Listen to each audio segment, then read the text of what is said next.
everybody. It's the Tuesday Morning Brew, and if you're joining me today, it's going to be chaotic because my internet went out like right as the show is supposed to start. So it's gonna be one of those shows today. So you might be seeing Tom's face fill the whole screen.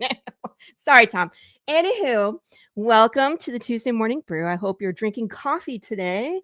I don't even know what I'm drinking today. Some conglomeration of coffee grounds that I've thrown together into a pot. It's magical. I need my caffeine. Good morning. Look, it's Mr. Fish and Lupons. Hello. Just so you are up to date, everything from Kickstarter for Path number 8 has gone out. It was gone a couple weeks ago, so people should have received things. I had one box that got lost by UPS, so we're putting in a claim. Joy. But other than that, I think everybody's stuff is there. So if you haven't gotten your stuff, please reach out to me so we can fix that and search for things. But everything else, yeah, go find your coffee beans from me. Yeah, the zombies. It'll wake you up when you're feeling undead. July the 3rd, we are launching our next campaign, which is, of course, the trade paperback for issues 5, 6, 7, and 8. So that, my friends, is here. So, I mean, obviously it's not live yet. We have the pre-launch set up, but as you can see, I have my bear antics planned for the video. I have this part where I hit myself with a frying pan, which I wanted to show you because I think it's funny. We're talking about bonus material, of course, and then, of course, this. You guys use St. Clair that are really meaty. See, you say meaty, and I know meat because I'm a bear, and I just don't miss out on what Jude has to say about Dwayne Fink, Miguel Blanco, Gold, and so much more. Ow. We have the variant art gallery in the back of the book. So all those. Anywho, so I've been working on it. It's been an interesting thing working with Kickstarter right now because of the restrictions that they were talking about with their NSF. And I mean, like, that's not really what Path is. And we don't have a ton. Like, I had a Naughty and Nice cover, a couple times. Thank you, Mr. Fish. I know it's silly. I can't help myself. But I was like, okay, it won't really bother us, this new, kind of them recommitting to the rules that Stripe has. But when I went to get this campaign approved, it actually declined. They declined it because there's a 2-second image in my video of self-harm. But it's like, how? And I mean, like, the whole reason for that image is, of course, because Path zombies are different than typical zombies, where typical zombies, you shoot them in the head, you destroy the brain, and then they are no longer, right? But in Path, it's like you can shoot them in the head, and all you do is piss them off. And so, of course, that was me showing, not telling, but I have to take it down or they wouldn't approve. So, and they went through like graphic violence and gore are not allowed. So I'm kind of nervous now because how do you promote a zombie comic without showing gore? Like, nobody wants to see the scene where Jude is just like eating a sandwich. I don't know. So, just some interesting feedback, about my experience. And I know people are going through like way worse than what I am because they said take this one image off, and I did, and of course they approved. But like Laurie Cunningham is going through, they're making her jump through like 12 million hoops, and it's crazy. So it's really interesting where we are with that. So I just thought I would share my experience. I wanted to show off one more campaign. A friend of mine, Rogo, went live with his very first Kickstarter campaign. He is, great artist. I got to meet him this year when I went down to Mockingbird Lane, and super nice guy, very humble, like, it just has a good time with what he's doing, and loves horror. Of course, that's what I, love too. So he put together his book, Hollow Queen, and I'm looking forward to it.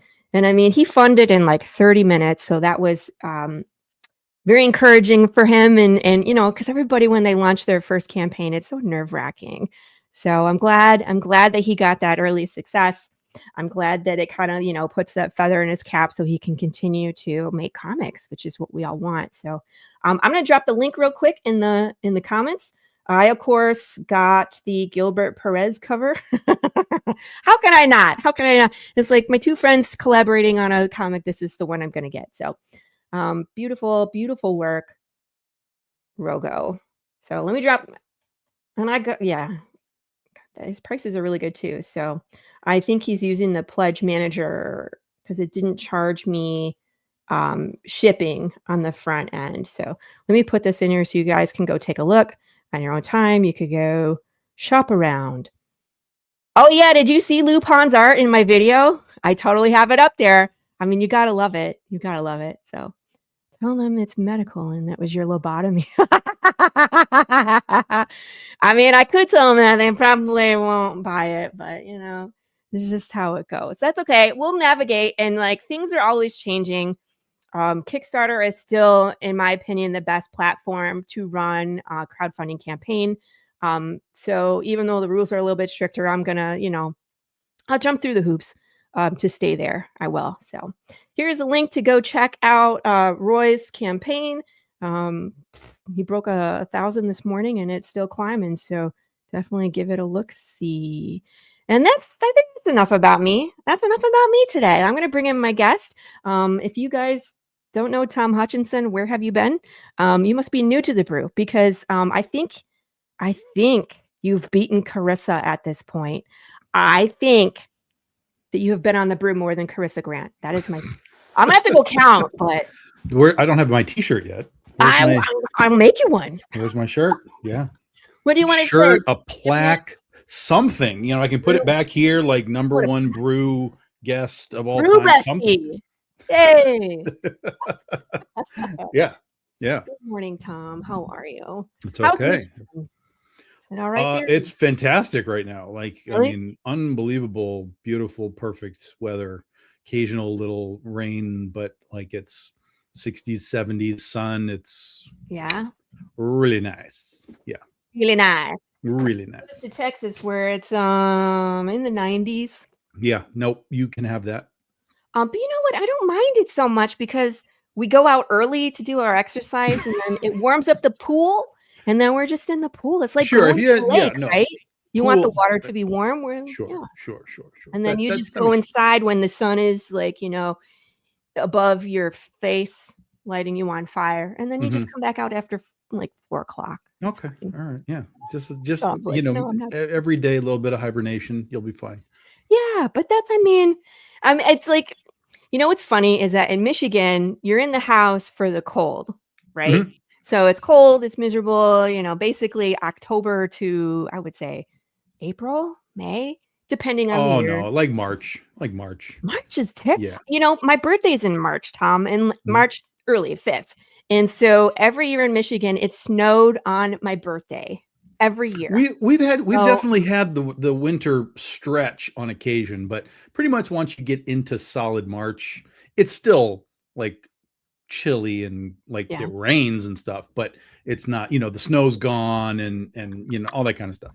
But for me, like the wintertime, because I don't go anywhere, I write, I just sit at home anyway. Like the winter doesn't have really any effect on me because it's like, well, it's winter out there, but I'm not going out there anyway. Right. So but it's like the opposite here in Texas, where it's like it's not cold in the winter, so we can go out, but in the summertime, it's like you got to be inside. Yeah, so, right. Yeah. 6 of one, half a dozen of the other. That's true. It's true. I mean, unless you're going to live in like California somewhere where it's sort of pretty much just like always 80, then you know. I lived there for a little bit. I lived in this little town called Dana Point in Orange County, and it was 80 degrees. Like a lot of the places didn't even have air conditioning, which is of course, oh my God, how can you?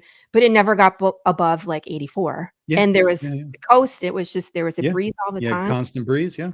And it costs an arm and a leg to live there. And that's why we don't live here anymore. Couldn't afford it. Got out. Yeah. So I'll move back once I'm a movie star, but you know, until then I'm here in Michigan. Yeah, go buy an island if you're a movie star, please. Just buy an island and then invite us all to your island, but no kids allowed, okay? Big Dog Island. We'll have Big Dog Islands. Yeah. Yeah. Sure. That'll be fun. No kids allowed on the island. We'll just stop right there. All right. Yeah. No kids. we'll just stop that rumor. So anyway, you've been, well, you're in between stuff right now. You were busy. You were hella busy. Yeah.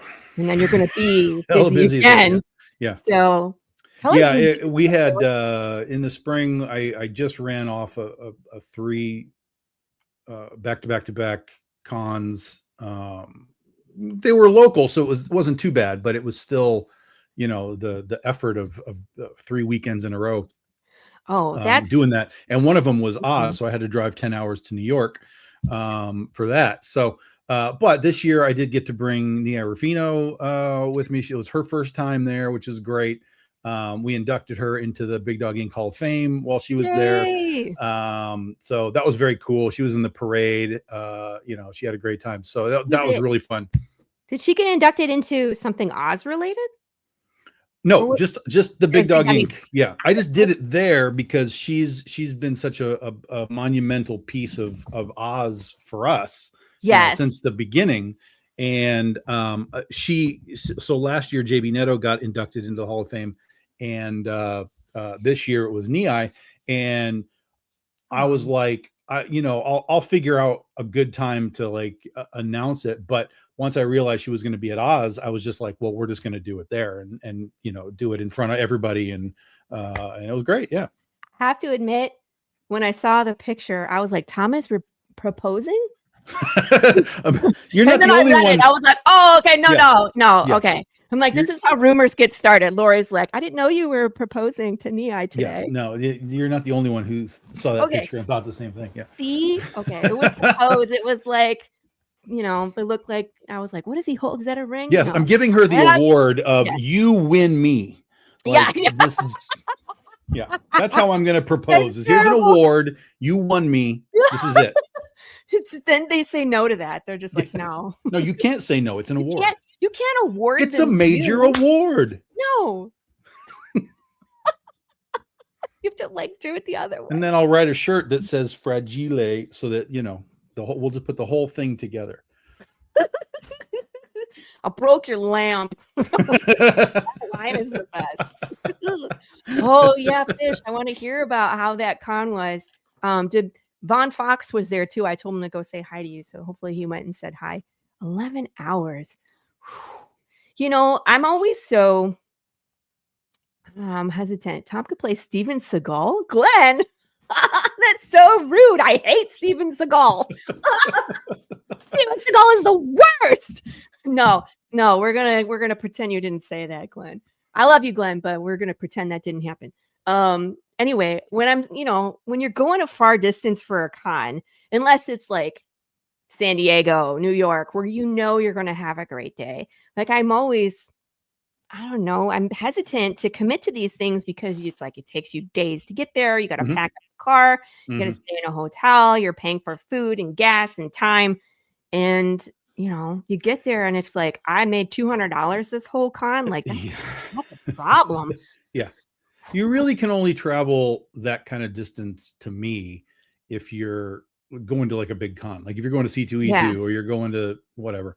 If you're traveling that far to like a small con, that's a big risk. That's a big risk. Like I travel 2 or 3 hours pretty easily where I am to go to small shows. That's simple. You still have to have hotel and stuff for the weekend, but it's an easy drive. But when you start talking about like 10 hours to get somewhere, that's a whole day gone. And that means you got to do that twice to get home. And then all the other stuff. So no, I wouldn't do it for small shows, but for the one, like for Oz, that was my 13th consecutive year as a guest. So it's like, it was our best time ever too. Like best sales ever. Like everything was top ever for that show. So, and then when we got to induct Nia into the Hall of Fame, that was like really great. We did that at the last. They do like a dinner for all the guests at the end of the show, like Sunday night. Everybody gets together and nice. Like the volunteers get to come and get their books signed and stuff, all that kind of. And so it was a joke. I told Mark Baum that I was going to do it. I was like, look, I have this thing. I want to induct her in the Hall of Fame. And he was like, well, we're going to, what he told me was, well, we're going to induct Allison into the All Things Oz Baum Historical Society. Cool. So we could kind of do that together. So we just kind of worked it out together, and they had given me a pass that it was like this was the first time they actually had passes at the event. Normally we just kind of walk in. But on the back of the pass, there was a sticker that said all access. And so for the whole time, I would just go wherever I wanted and just show the all access pass.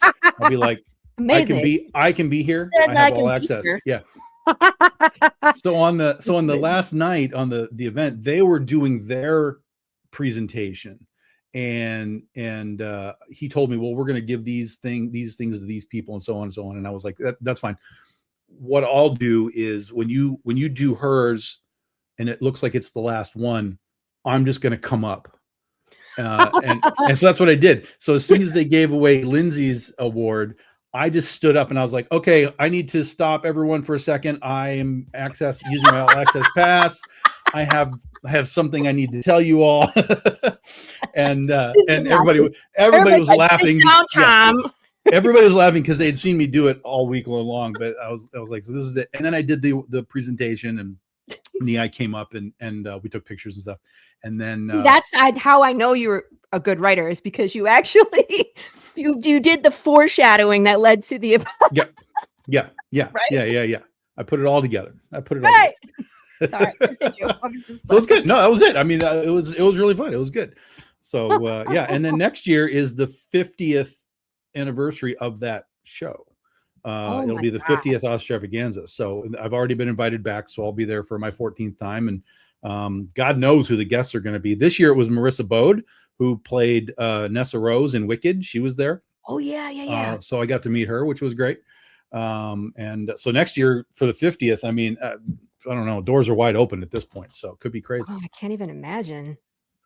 They got to bring them all. Like, well, it's not that they don't want them. It's simply like, if we want Ariana Grande to come to that show, it's going to cost a fortune, right? Plus there's the security that has to come with it. And that's madness, which is why generally it's a lot of sort of the second and third tier, actors and people from stage shows, or like parallel Oz things, like Michael Williams, who's the director of Ozland. Nobody knows who he is, but he made an Oz movie, and so they bring those guys in. It's not that they don't want like the stars. It's just that it's such a small festival. It's not like Comic-Con, where you're going into this giant event and they could put them in the back and they can run a line along the wall. Like, that's not what this is. It's a festival outdoors. And if they were like, oh yeah, like Ariana Grande is in the tent, like, it would be ridiculous. So I think it would kind of ruin it, wouldn't it? If they were like, they had to rope off 50% of it, and like you said, security, and it's just like, well, now I can't even. You need one of those all access to be like, I can go in here, otherwise they're like, that's right. Yeah. You can't be in there. Now, and this is what restaurant did you go to? I mean, what restaurant did you torment, Fish? 40 of you guys showing. I'm like, oh my God. I'm sure that I bring everybody knows this already, but I bring everybody at our things. We go to Red Lobster. Whenever we have a gathering at cons, it's like, where are we going for dinner? It's like, well, I'm going to Red Lobster. So you all can come, or you can go away and do whatever you want. And so the funniest one was, so in Alba, they recognize you when you come in at this point, where they're just like, no, because I'm only at that specific place like once a year. So the staff turns over, Oh, that's true. But I've often told people, like, the best Red Lobster in the country is in, of all places, Albuquerque. And it is really this particular. So when you go to Red Lobster, it's like a freestanding building, generally speaking, right? You go up and it's a building, it has its own parking lot, whatever. This Red Lobster is built into a strip mall. So it is literally, so it's like right next to, like, the hardware store and, like, the Dollar General or whatever. And then there's a Red Lobster. When you go on the inside, it all looks the same. All the decor is like the same, but it doesn't have its own building. And I've gone to Albuquerque for years, and I've gone to this one for years, and it has never, ever failed me as far as like the quality of the food. So one year we were out at Albuquerque Comic-Con, and I was like, listen, we're going to the Red Lobster. I'm going to prove to you that this is the best one, because we've been to ones all over the country, all you people. I'm going to Right? tell you that this is the best one. And we went, and everyone was like, yeah, this is like good. Like this is noticeably, like the biscuits are noticeably better. And the, everything's just noticeably better. And it's Albuquerque. It's the same like pre-made stuff. Oh yeah, but it's not the same from place to place. I can tell you where the bad ones are, and I can tell you where the good ones like are. service wise, like, okay, so I know things are, there's crew in the kitchen, and that makes a big difference. Correct, like how correct, much correct. attention they pay to detail to the Yeah. food. But it's like, how would it take? It's the same It's the same mixture and the same things, but like it's just how it's being cooked. It's especially the biscuits. The biscuits can be overcooked, undercooked. They same with all the food. All the food could be overcooked or whatever. They're just not paying attention. There was there's a Red Lobster in near Phoenix that I used to go to when I went out there, and it got really bad. Like it was noticeably like just getting worse. And then I came back the following year and I like went again, and everything was different. And so when the waitress comes up and she was like, how's things? And I was like, this is really good. How how did I say this? I was like, this is really good. How long has the new cook been here? And she looked at me like, what do you mean? And I was like, you have a new cook because this is all better than it was the last time. And she was like, he's been here for like 3 months. And I was like, yeah, I can tell the difference. So this is. She was like, are you friends with the yeah. Like, how do you know that there's a? It's because you just pay attention. Mm-hmm. So didn't you go? Was it you, Fish, that went on like the rabbit hole of biscuit making? There's someone in my friends group, and I remember like learned how to make biscuits. Like I went down the sourdough rabbit hole, and someone went down the biscuit path, and I think it's Fish, but correct me if I'm wrong. But like, there's like an art to making biscuits. Like Red Lobster biscuits are Bisquick with cheese, and then they just like lump it in and throw it. Like there's no, like you have to have like a high school mentality to be able to throw those together. They make it easy on purpose, right? Yeah, okay, it is you. Because I remember, because I know like there's a special way to like get it flaky. You have to add the butter at a certain temperature, and like you have to have the cutter, and do not twist the cutter. Oh no, listen, I don't make things. I pay other people to do my food. That's fine. I always tease Tom, and I'm like, you cook anything? He's like, no.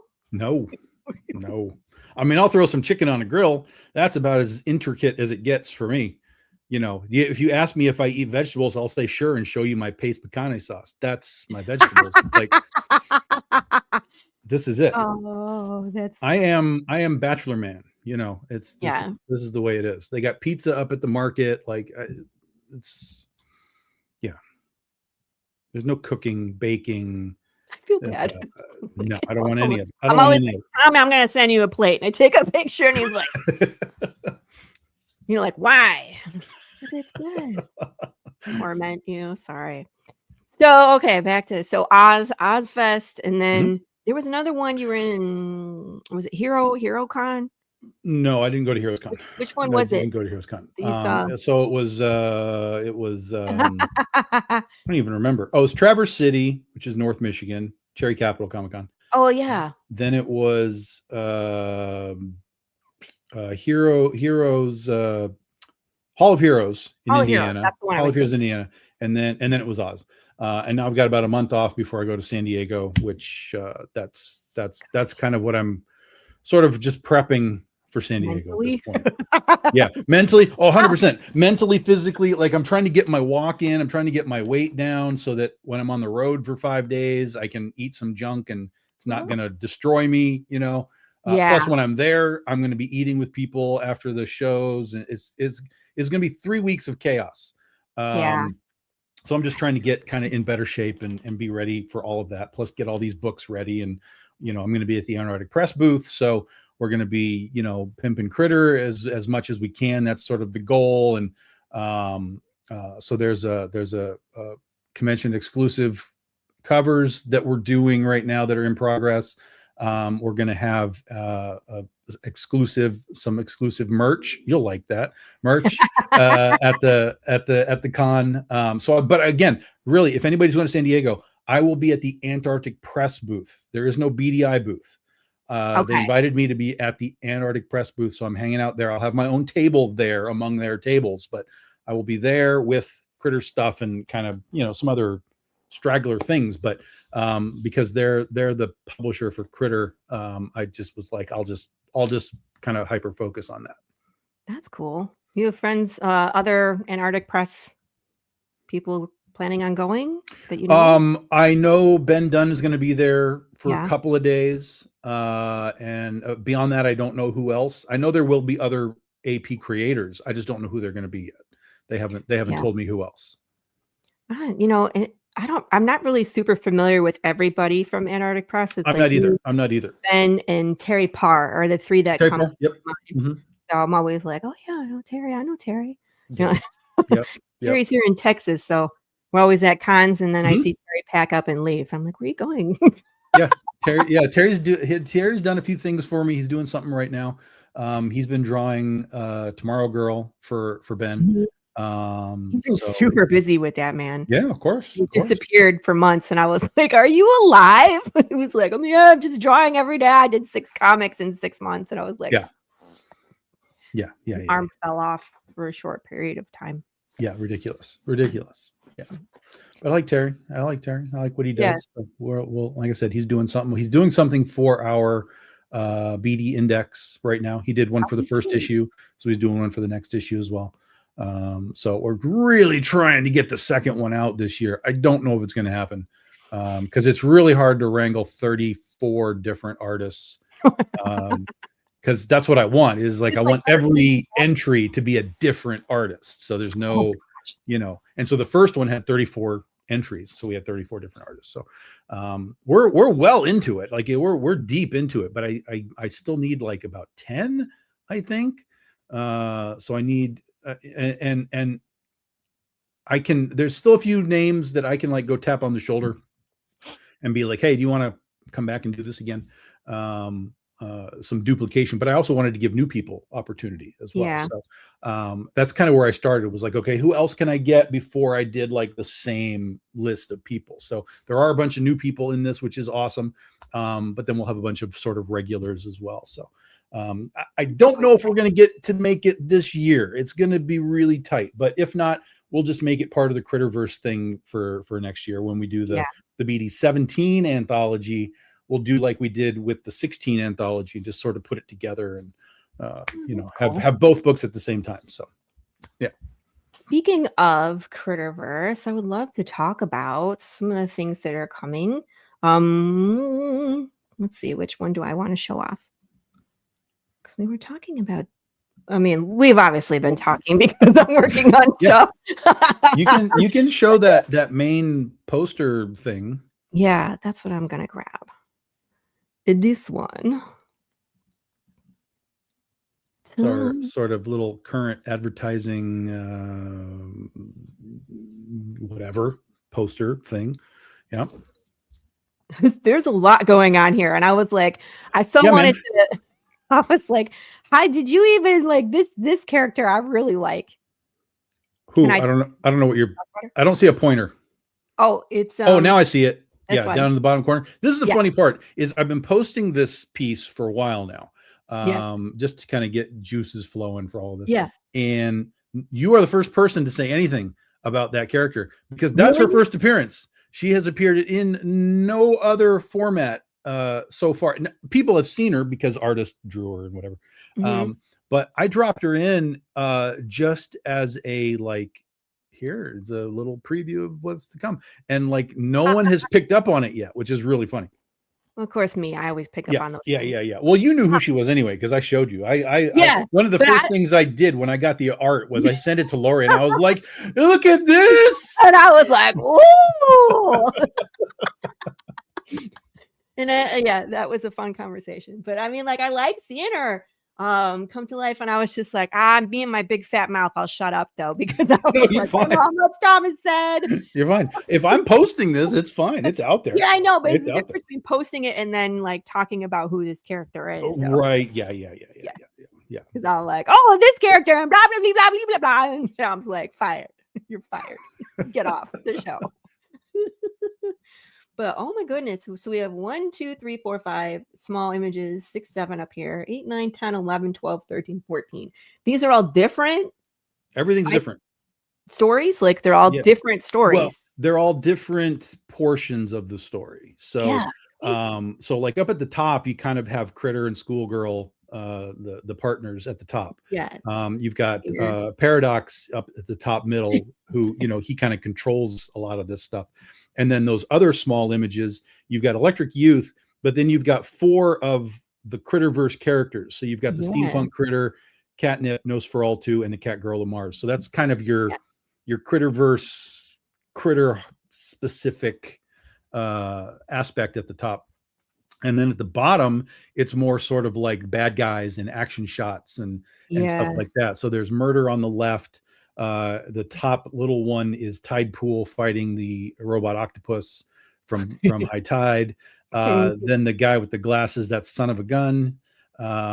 Forgot about him. Then the next one is sort of a group shot. It's kind of mostly the in crowd, but it's got some other characters in there too, like a group shot. The next Eyes, that Yellow Jacket. And then the last one is The Apprentice, who is our direct crossover to Penny for Your Soul. Oh, I don't think I'm familiar with that one. And then, of course, this is... And that, my friends, is Galligator. Thank you for saying it, because I wasn't going to. I was waiting for Tom to say who this is. That is Galligator.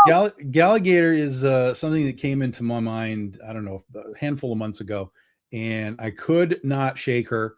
So I just started drawing. I grabbed a little sketch pad and designed her alligator helmet.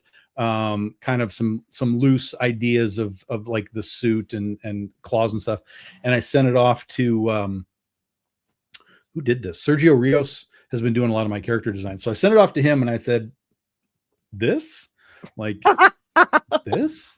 And he was like, yeah, we can do that. So he and I went back and forth and worked on the full design. And so Galligator will make her first appearance in Critter 26 in January, along with a bunch of other stuff going on in Critter 26. It's going to be a wild start to Volume 7, but we'll be doing Critterverse all year long next year. New volume of Critter plus spin-offs plus the BD17 anthology will be all Critter. Just like this year it was all Oz. Next year it will be all Critter. So Galligator's she's just been living in my brain for months. And I've got people doing covers for her, and I'm trying to figure out, like, can I do like a one shot with her? Like, it was just too much at once. It was overload on Galligator. But then I had but then a bunch of other characters I had to do too. So there's Galligator and 2 other brand new characters that will appear in Critter 26. That'll be their first appearances. And they're all animal themed. I've always loved the animal themed, heroes and villains and stuff. So they're all animal themed, but actually, sorry. 2 of them are animal themed. One of them is a supernatural character, which I freaking love. The cover for it is so fucking great. I can't even deal with it. A new guy who's doing these covers. I'm not even going to tell you who he is because I don't want anybody to steal him. I need work out of him before this guy becomes a star. I'm putting him to work. He's doing. I will tell you this. You will see his first cover, even though he's already done 3 for me. Those will all be for next year. You will see his first cover for Oz in August for that campaign. He's working on that right now. He's doing a Flying Monkey cover. For us. So you will see it'll be technically his 4th cover, but his first published for us. And then all the other stuff will come next year. But yeah. So like last year was Oz, and I think that was great just because it was the anniversary for Oz. And is it this year is Oz. This year is Oz. That's what I meant. Mm-hmm. I'm already in 2027. Yeah, I know. I am too. Listen, I'm in 28 right now. I'm planning 28 with Fabio Simao and bringing back Ursa Minor. Like, oh my God. Yeah. I'm already there as well. Just that's where my brain wants to be, So this year is Oz. Next year is Critter. Is it because of the anniversary the lines up for Critter for next year? Or Critter anniversary would have technically been 2020 or sorry, 2030 now. Oh gosh. because every, it would be every 5 years would be some sort of a like 10 years, 5 years, 15 years, whatever Yeah. for Critter. So Critter wouldn't come back around until 2030 if we were just releasing them on anniversary dates. But because I came off of Critter last year, in 2025, we did a run of Critter, and I was having so much fun with it. I didn't want to, and AP is pushing the book, and I'm seeing the growth. I'm seeing the people finding this. Oh, here's a story for you.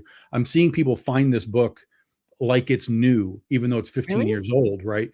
Because all the time, people at cons, they have no idea what is going on. They come up to my booth and they see Critter 25 and they're on Critter 9 because AP is putting it out. And they're like, what the hell's going on? And I'm like, well, let me tell you a story.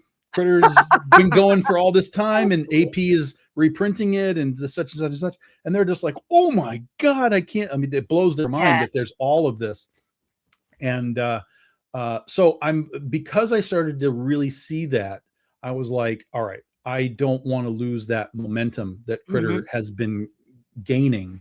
And so I just went right back in. I was like, okay, let me plot out volume 7 but let me do more. Let's do the BD 17. Let's make that all Critter stuff too, so we can expand all the different characters and stories. And then I was like, well, let me do more. Let me go get other people involved that I know that I've worked with before, and they can do their own standalone one shots to kind of go. So we'll do like Critter and then like a one shot, and then like Critter and then like a one shot, so we can alternate it like through the whole year, so that we can all sort of market each other. Like, okay, Critter's done, but now go get the in-crowd book, and then Critter, and then in-crowd book will be like, okay, we're done, but now go back to the Critter series, and then Critter will be like, okay, now go over here, and we'll kind of weave that through the whole year. So we'll have like 3, 4, 6 or 7 campaigns, but all sort of intermingled and using different creators. One of which is somebody that you know. Me? Let's talk about it. So this is not a secret. We already announced this, that of course, that I'm taking on the Lone Stars. And by that, I mean, I'm going to draw it. Just kidding. Yes, no, I'm that's not. right. That's right. Draw, color, letter, the whole thing. I hear you're even going to bind every issue individually. Yes. Yeah. I've quit all other series just to focus on this. I hope you guys like stick figures. Oh man. So when you came to me with this idea, I thought it was really great, just because, like you said, it's creating a bigger world. You're kind of, giving more voices a chance to kind of play in the sandbox, which is really fun. And then of course, bounce each other's audience off each other. Sure. And I don't really write superheroes. I don't know if you know this. I'm sure you do. So when you were like superhero team from Texas, I was like, why the hell not? Right? I live in Texas, but that's about it. So I had a good time. And it's like, it's not that I don't like superheroes. It's just that I've never written them. Sure. I watched X-Men growing up as a kid every Saturday. And so I really had fun writing the story and trying to pull in this, okay, what makes an interesting superhero issue, like what would I like to watch when I was, 10 years old, sitting on the floor watching X-Men. So we had to dig deep into that moment. So, but I had a good time. And then all the one shots will have like little connectors back to the main Critter events that are going on, because big events happened as of issue 25. So my volume will be exploring those specific changes to Critter herself. And then all the one shots will have sort of like the threads of like, well, this is going on, and how does that affect sort of all these other people that are involved. The Lone Stars are the only ones that are getting their own story this year that really haven't had anything prior. They appeared in issue 15 of the book during High Tide, where Tidepool was basically spoiler alert. Tidepool had opened up portals to other worlds and was basically just sucking in water from other worlds, which was making the Earth's water rise and start to flood, the United States and so on. And so the Lone Stars were part of that sort of superhero, fighting force, where there's a big scene where it's like Los Angeles and New York and Texas, and you can see them, kind of in there, really, really loose, a couple of panels, really. But I was, as I started to think about, like, okay, who can we do for these one shots? Again, I wanted to expand what we've done, because everything else has been done at least a little bit. So I was like, oh yeah, these guys are like built for the most part. We had some designs for them way back in the day. But I went ahead and I had Sergio Rios again, like, look, dude, I got these sort of straggler things, like, let's make them real characters here. I need to flesh them out. And he did a great job. And Allegiance was the hardest one. First of all, I didn't know what she was called. I had to come up with that. But she also appeared the least in those panels. Like, basically every time you see her, you just kind of see her cape and her shoulder and stuff. Like, you really don't see anything. You see her from behind, more or less. And so I was like, God damn. All right. So she's got a star cape and like kind of like white body suit and stuff. And so I just kind of drew some, as always, I just kind of draw sketches, like put some stuff and put some stuff and put some stuff. And then, like, okay, real artist, make that make sense. And he's great. He's always back and forth. He's like, okay, here. And I'm like, no, change all of that. Go over here. And he's like, okay, I've got it. Okay, how about this? And I'm like, ooh, that's closer. Let's do whatever. And he'll run it until I'm happy. So he's great. And I keep going back to him to be like, get our general designs done. So he's awesome. He's doing another one right now, by the way. Because another character just flew into my head the other day, and I was like, son of a bitch, stop it. I gotta write things. But this character was similar to Galligator in that, like, it just would not leave. Yeah. I just have to get it done. Get it out. Do the design. Let's get it. Let's put it over there. And then I'll get to it when I'm ready to get to it. But it just kind of got in there. So he's doing another one right now. But anyway, Lone Stars, I was like, okay, so here's these characters. William Starr, RC, we just call him RC. He's basically Rodeo Clown. So he's just RC. Just RC, that's his name. Jackalope, who's our sort of pseudo bunny deer character, and then Allegiance. That's your Lone Stars. And I was like, here, Laurie. Yeah.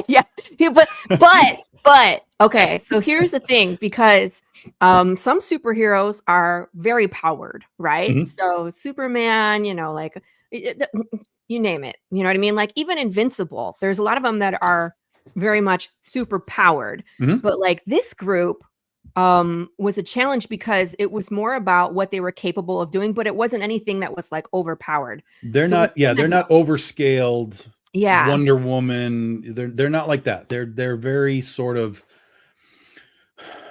I don't know what you would call them, like Daredevil style, like Moon Knight style, like, just sort of lower. They got some stuff they can do. Yeah. And they have some gear and things that they can monkey around with, but they're not Justice League people. But I liked that because it made me actually plan out, like, how do they use these very specific skills as a team, and like versus the bad guy that we picked, and like they really had to play to each other's skills. You know what I mean? And I think we pulled that off. I don't know. What do you? Sure. Street level, yeah. Yeah, kind of street level ish. Yeah, to a degree, but they're not fighting gangsters either. They're not like, hey, there's a guy who like stole a car. Like, we're not that street level, but yeah, we're sort of in between those sort of ideas with these guys. I was like, that's not the antagonist that I picked. Nope. No, I know. No, certainly not. Yeah. And I'm sure Tom read it and was like, God damn it, Laurie. Like, it's like, you don't do anything subtle, do you? And I was like, no, I don't. I just go all in. Like, and but I had such a blast writing these characters. More second story heroes. Mm-hmm. Second story. Yeah. Yeah. And speaking of fish, can we announce it? Sure. Well, you're gonna show it, right? I just didn't. But we looked at a ton of different artists for this project, and Fish has been on my short list of someone that I wanted to work with for a while. You know what I mean? Like, he just has this great style, and I read all the things that he puts out, like The Green Zone and Alice Lost in Wonderland, and just has such a beautiful style and attention to detail and really beautiful backgrounds that artists hate to draw. Fish is putting himself through the torture of drawing 1,000 mushrooms in the background. So when Fish agreed to come on board, I was super excited. So right here on the show, we got an exclusive for you guys. We're going to share the cover for the Lone Stars and announce, of course, Fish Lee as being the interior artist. Thank you, Fish. I love you. Look at this, you guys. It's so cool. Like, I nerded out hardcore when he was putting this together. And Fish is so fast. Like, he put it together, and then, you know, between Tom and Fish, like, really fine-tune the look of these characters on the cover. I know. And it's that good homage. Yep. Shout out to Jim Lee. Jim Lee, X-Men. Which, again, that's my experience growing up as a kid, is watching X-Men every Saturday morning. So it was fitting that we would homage, you know, X-Men on the cover. So these are the Lone Stars, you guys. They're so much fun, Tom. I really appreciate you thinking of me to do this stuff, because it makes me go outside my box of what I'm normally doing and kind of and find out that I can do other things besides what I'm currently doing. You know what I mean? I never thought I'll tell you a secret. Yeah. That no one has heard before. What? These guys were actually inspired by not specifically their characters were inspired, but the idea of a Texas team was inspired by an Incredible Hulk issue that I read when I was a kid, where 4 Western Texas heroes got together to fight the Hulk, but they were just this ragtag group of, like, who the hell are these people? And they're trying to take on the Hulk. The only one that people would know probably is Red Wolf.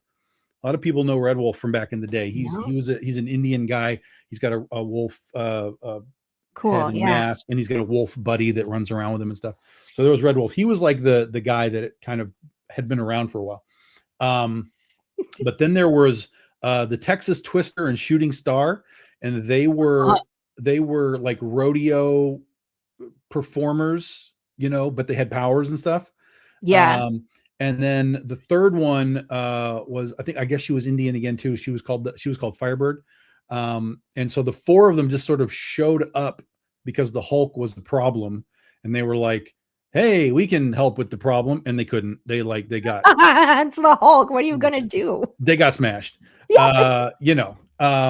But that issue has stuck with me for so long that I was like, I could make like Texas heroes. Like, I think that would be kind of an interesting dynamic. And none of these characters are like those characters.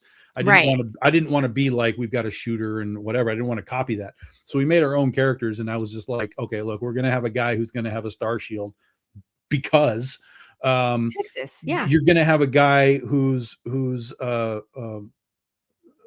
again, rodeo style. So we're going to have RC who's basically very, very, very strong, and he's got some gear and stuff. Jackalope is just the old joke of the rabbit with the horns. But then when Laurie and I were talking about, you know, who she is and what her personality is, I was like, you're going to do it this way. And I was like, dialogue. Yeah, the dialogue. Yeah, you're gonna do some things. And she was like, "Oh, okay, all right." We were laughing about that one. Yeah, It's yeah, fun. yeah. That's brilliant. I think people will really love it, assuming they get the reference. But They got to be old like us. Sorry, you gotta be old. Yeah, you gotta be old. And then Legions was basically just sort of a completely. I didn't have anything for her at the time because again, she was just sort of like flying around. So I had to kind of just start to piece together like who she is. She's kind of the most powerful of the group, and we won't go into too many spoilers, but yeah.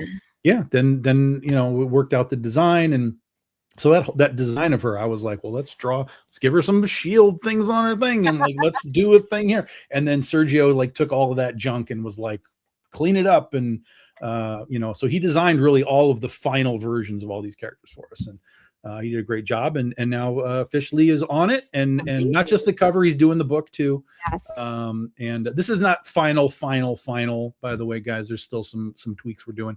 Obviously, I didn't know who your letterer was going to be, so that's why there's a gap up at the top. It's me. That kind of stuff. Oh, it's okay. All right. Fish and I can do everything. The two of us. Just that's it. Well, then that's fine. Makes if it that's easy. the case. If that's the case. Yeah. So that's it, guys. That's the Lone Stars, and that'll be so. The plan, I think, right now is Critter in January, Lone Stars in March, the BD 17 anthology in April, and then Critter in June, and then the next one will be the In Crowd. Pat Shad is doing the In Crowd. That'll be like July, and then sort of from there. So we're kind of tweaking all of that schedule, but that's sort of the rough idea of all of that. Yeah, that means I gotta build another Kickstarter. Yep. Yeah, but you got like 9 months. It's good. It's plenty of time for them to tell me no, and then I can fix things, and then I can do it again. Yeah. That's how it goes now. Like, why is the Rabbit Girl's boobs out? Like, cancel. They're not out. It's a super. Like, it's just gonna be I know. Wow. Like, I don't know if you've seen any of what some of the other creators are going through, but it's like it's nuts. Where they're like, "What's the paperweight? What the? You want me to put I have never heard of such a thing. Yeah. I literally have never heard of such a thing. They were like the dimensions of the finished product with the paperweight, and like how are they getting it to you, and how are you shipping it to? And I was like, you're gonna put all that stuff on there, and nobody cares. No one's gonna read that. It's I have a sense, and again, this is all just third party sort of in my brain, is like, is this what they're doing to new people to sort of make it like, hey, are you really doing this? Serious? Yeah. You know what I mean? Yeah. Because I've not heard anybody who has been doing this for a while say that this stuff is Shield's too pointy. No, it's too violent. Take it out. Round the edges. Yeah. Now, make it like a play school shield. Play school shield. No, you can't do that either. Sorry. It's made out of metal. It could be used as a weapon. No. No, it's just styrofoam. Don't worry. Oh, okay. We got a hero that's in a giant hamster ball. Fully clothed. Now I have to make that, Laurie. Now I have to make that. It just runs people over. Jesus. Your eye out. What? Look what you've done.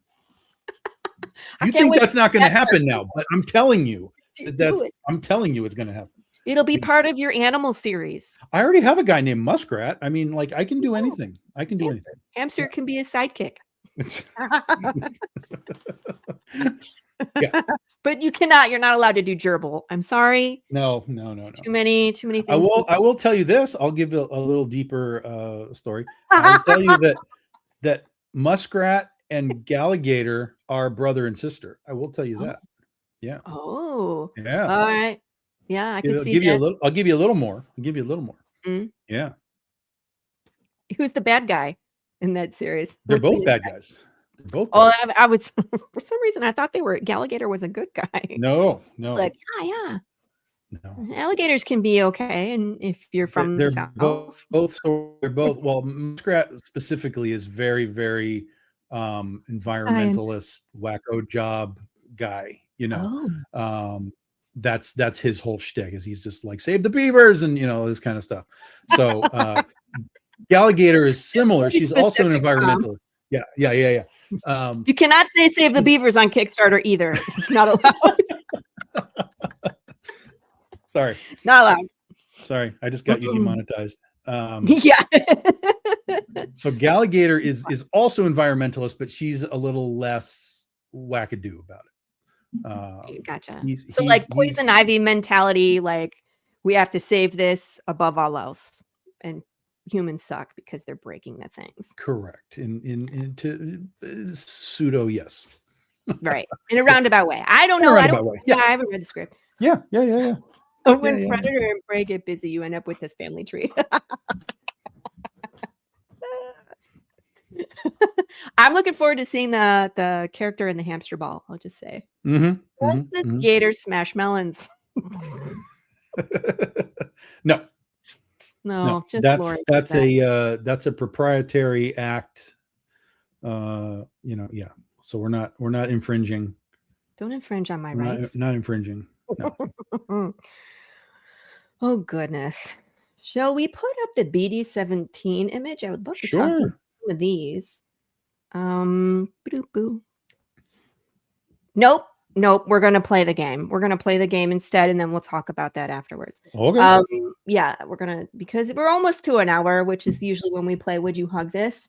And would you hug Galligator? Would you hug Galligator? Yes. Would hug Galligator. Yes. No. Because she's gonna give you a good squeeze. No, I got something worse for you, man. Oh Jesus.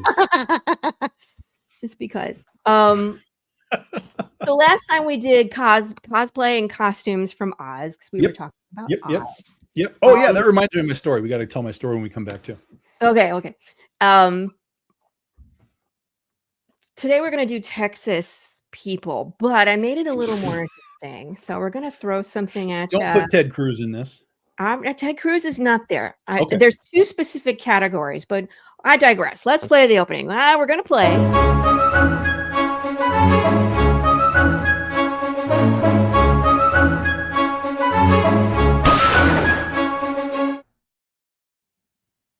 Would you hug this Texas edition? Yeah. Okay. So I want you to pick either odd or even. Odd. Okay. So if you, I'm going to spin a wheel, and if it's an odd number, you get an actor or an actress from Texas. From Texas. There's a variety there. Okay, sure. If you get an even number, you get a serial killer from Texas. I mean, that seems like it's an easy answer, right? I mean, yeah, you might not want to hug some of these actors. I'm just saying. Okay, all right. You got Ron Howard's brother in there? That's probably a no. Ooh, I don't think so. Some of them are not bad. Like I think I was pretty even on the back and forth there. All right, guys, we're gonna see. Odd or even? Louise, that's a lot of. Lou, you are huggable. We gotta meet someday. You're not that far from me. We need to hug for sure. Will Safety Man buckle his helmet time before walking out of his bedroom? Tune in next week to find out. All right, here we go. Hoping for an even number. It's better be 9. Give me a 9. Oh, Jesus, not even close. Even number. I'll move that number. Okay, all right, okay. Let's go. I gotta shuffle these things around. Just give me a second here. Where'd it go? Okay. Who's producing this show? Me. I'm producing this show. Where'd it go? All right. Terrible. Push all the buttons. All right, my friends. Let's see who we got here. This, my friends, is Samuel Little. This is going to be a pass. I mean, it's hard though when they take pictures of the serial killers. A lot of times it's their mugshot, so we're not really hugging. But that's going to be a pass. And, Samuel Little was operating against multiple states, but mostly Texas, and is one of the most prolific serial killers in U.S. history. He confessed to 93 murders. Pretty good. Pretty Ah, good. that's an If he overachievement. had gotten to 100, maybe I would give him a hug. Oh, But yeah, he okay. came up short. Congratulations on your 100th murder. Correct. Yeah. Yeah. Samuel Little. Samuel Little. I don't know, man. You know, it's interesting. There's a ton of serial killers from Texas. That's because of the heat. I think. Is it the heat? This is the Is heat. it? It's baking your brains. I mean, serial killers come from everywhere, but Texas is such a big state. I feel like there's more in California, though. That's there. I mean, California has its. There's my 3. California has some. Yeah. California has some what? Has some history there. Yeah. Has definitely a lot of speaking of serial killer or actor. Is this Zac Efron? Oh, Jesus. Gary Busey. Mr. Busey. Good Lord. Good Lord. Kind of falls into both categories. But Yeah. known for kind of feel like old Gary Busey, maybe. Current Gary Busey, who wants to talk about buttered sausage, probably not. From Texas, folks. I mean, I don't know. I think he's had one too many deep fried Twinkie. Like that's clearly sun-baked. Like, you know what I mean? That's sun-baked right there. That's baked for sure, but it's. So. I think the sun is partially baking. Yeah. I really think that drugs. Gary Busey and drugs. I don't know which one though.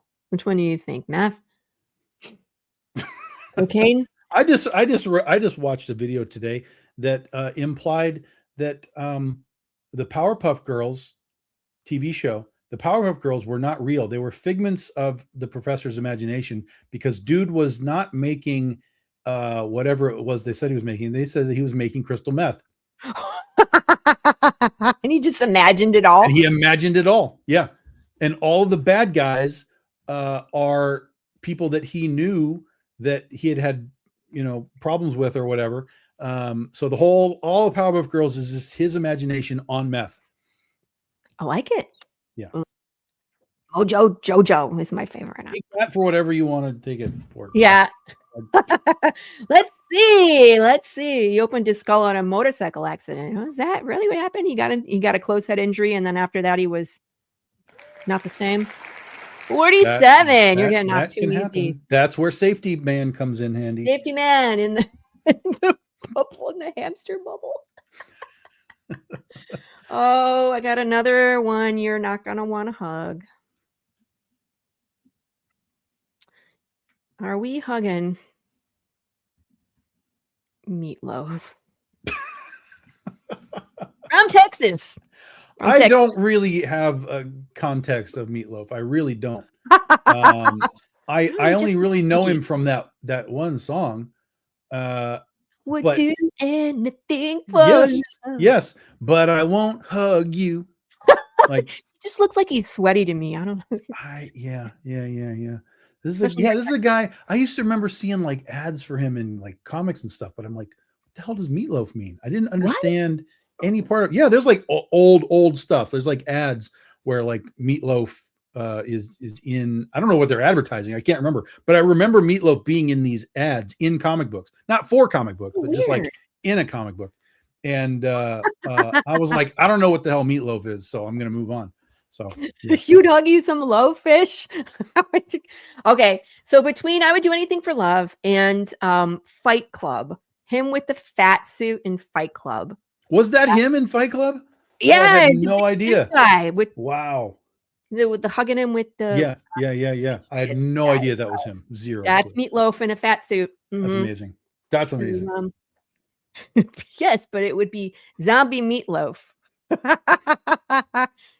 I'm not hugging Meatloaf either, and he just looks like a serial killer in this one, doesn't he? I just feel like there's a theme to this entire wheel. Of course it is. It's more like, are they a serial killer or not? I got more. It's all right. They're actually not all this terrible. I just wanted to give you the 2 terrible ones because I think that's funny. All right, let's remove 47. That fat suit was ridiculous. The fat suit, yeah. Ridiculous. You got to see the bloopers where he's jumping up and down and stuff and like jogging in place. He's been meat in a few movies. I don't remember what zombie movie was he in.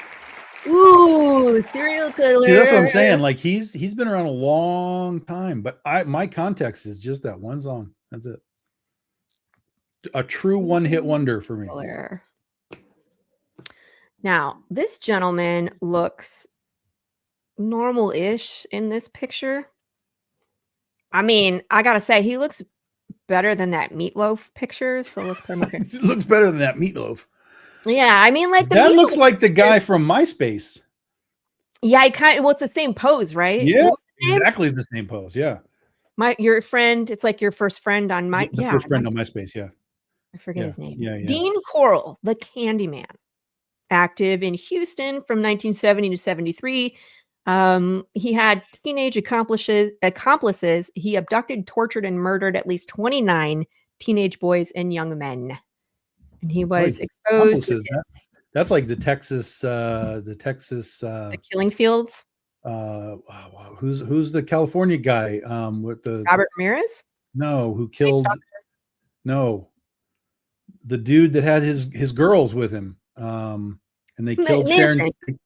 Manson. Yeah. That's like Texas Manson stuff. Right? It was Tom from MySpace. Yeah, Tom from That's it. Yeah. Yeah, that's his picture. Do you think Tom copied him? Yeah, it looks like he just photoshopped his head on that pose. Yeah, I mean, we could play this game. Are they serial killer or are they an actor? Or were they never caught? Busey's a serial killer. I mean, like in this picture, he looks normal. I might hug him by accident. By accident? How do you hug by accident? Like you hug them, but it's like when you find out that they are who they are, it's like, oh my god. Oh, no. That's not by accident. Vibe. Yeah, that's not by accident. That's like just I hugged him, but I regret it. Yeah, it's like unbeknownst to me, this person was a serial killer, and they went to my church. Yeah. The Candyman. I don't know why he has that moniker. We'll have to look a little deeper why they call him the Candyman. Maybe I don't want to know. I don't know. Hey, Caesar, good morning. What in the middle of the morning is going on here? We're playing a game. Would you hug this? The serial killers are actors from Texas. That's the name of the game. So far, it's rough, man. I don't think we've hugged anybody. Did we hug anybody? No. All right. Well, if you get an actor, I'll give you a nice one. Is there a birthday cake? Yeah, kind of like that. Like, happy birthday. I don't know you, but yeah. Oh, darn it. Let's see. Serial killer. This is going to become your highest rated show with all these serial killers on it. I don't know, man. Having too much fun with this serial killer. I mean, you might hug this one before I tell you what they did. Lady that lives next door? No, I don't hug my neighbors. You don't hug your neighbors? No. Little old lady? No. She's a nurse. No. I might pet their dogs. They're not getting Caesar, no, Caesar. Yeah, that sounds right. That sounds very right, Caesar. Yeah. Don't hug them. This is Janine Jones. She was a nurse in the 80s, and what do they call them? What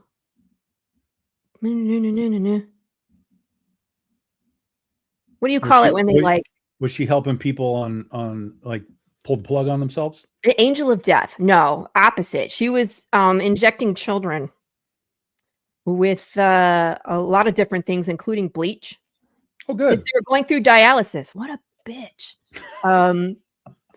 Suspected of taking the lives of 47 to 60 babies. Good Lord. In San Antonio. Like, what the man? How do you work in the healthcare industry and turn into this? I think I would hug her off the end of a cliff. Yeah. Just like shuffle her forward. Yeah, Oh, that's exactly. such a good hug. Oh, Oh Nana, bye. Angel of death. And yes, I see. Yeah. How terrible, man. But would you let her cat hug and make me a pie? I want to eat nothing. You're just putting bleach in your pie, Caesar. no. Yeah. Make me a pie instead of a hug. Yeah, you're gonna get bleach pie. Yeah. Striking out on the hugs today. All right, we got one more chance to see if we get an actor. This better be like Scarlett Johansson or something, because Not from Texas. feeling Look, I don't know where she's I got it. Let's see. Odd. 44. You hugging all the serial killers today. I can't even. I can't push the buttons. I'm laughing too much. Let me go back. All right. Which one do I want? Oh, well, mean mug it. Yeah, that's just problems. That's an orange flag immediately. Orange flag. Orange flag. Yeah. Yeah. She's wearing orange. Orange flag. Yeah. I don't think she's as bad. Nope, she did the same shit. She was let's see how many. Convicted of capital murder 2012 by the deaths of 5 patients. But at least they were adults. But same thing, dialysis center and injecting things into the bloodlines of dialysis patients. Like, yeah, this is, you've just given me all the reasons why I don't want to be outside. Like, I was like, what are we doing? Like, this is why I also trust no one. Yeah. I went on like one of those Hollywood Square type shows promoting Path at one point, and like they would tell you a fact about history, and it's all this really outlying history, like cell phones and satellites and CIA history. And I was just like, I don't know if any, like, how are you supposed to know any of this? Right. But your job was to say whether the person was telling the truth or not. Okay. And I said everybody was lying to me. I lost so bad because I couldn't trust anyone. I was like, everybody is lying to me. Everyone. Yeah. But this is why people, because these little old ladies will kill you for being sick. Yeah. Anyway. Yeah. That was the most depressing version. Great segment. Great segment.